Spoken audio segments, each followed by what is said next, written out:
భవిష్యత్తు తరాలకు ఇబ్బంది జరుగుతుంది.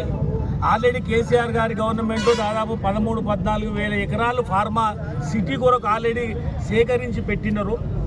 ఆడ అన్ని 14 వేల ఎకరాలు ఉన్న దగ్గర మీరు ఫార్మా విలేజ్లు పెట్టుకోకుండా జిల్లాకు ఒక ఫార్మా విలేజ్ పెట్టాలని ఇలా రైతుల నోట్లో మట్టి కొట్టే ప్రయత్నం చేస్తున్నారు. దాన్ని అడ్డుకునే ప్రయత్నంలో భాగంగా ఇలా రైతులు వెళ్తే స్వయాన కలెక్టర్ గారే, వికారాబాద్ కలెక్టర్ గారే నా మీద ఏమీ దాడి జరగలేదని చెప్పినప్పటికీ అక్రమ కేసులు బనాయించి ఈరోజు దాదాపు 30 రోజులకు పైగా జైల్లో వాళ్ళని పెట్టడం అనేది ఇలా తెలంగాణ వచ్చినప్పటి నుంచి ఇంత ఘోరమైన పరిస్థితులు ఎన్నడూ లేకుండే.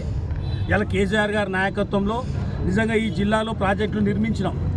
జియో 123 కింద ప్రజలను మెప్పించి, ప్రజలను ఒప్పించి కన్సెంట్ లెటర్లు తీసుకొని వాళ్ళ సంతకాలు తీసుకొని వేల ఎకరాలు సేకరించి ఇలా రిజర్వాయర్లు కట్టినాం తప్ప ఏ రోజు ఏ ఒక్క రైతును, ఏ ఒక్క వ్యక్తిని ఇలా ఇబ్బంది పెట్టి కేసులు పెట్టే పాపన పోలే 10 సంవత్సరాల కాలంలో.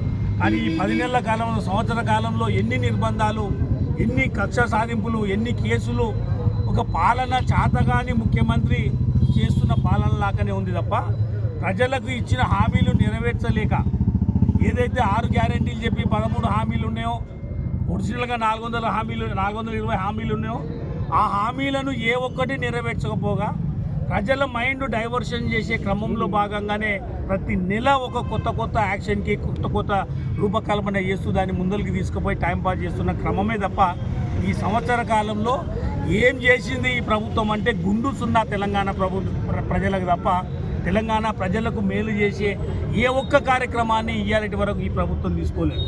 మళ్ళీ తగుదునమ్మా అన్నట్లు సంవత్సరమైన కాలంగా విజయోత్సవాలు, ప్రజా విజయోత్సవాలు, సంబరాలు అనేది కార్యక్రమం చేసుకున్నారు. మేము అడుగుతా ఉన్నాం, ఏ వర్గం ఈ తెలంగాణ రాష్ట్రంలో, ఈ పాలమూరు జిల్లాలో, ఈ దేవరగద్ద నియోజకవర్గంలో ఏ ఒక్క వర్గం అన్న గత సంవత్సర కాలంగా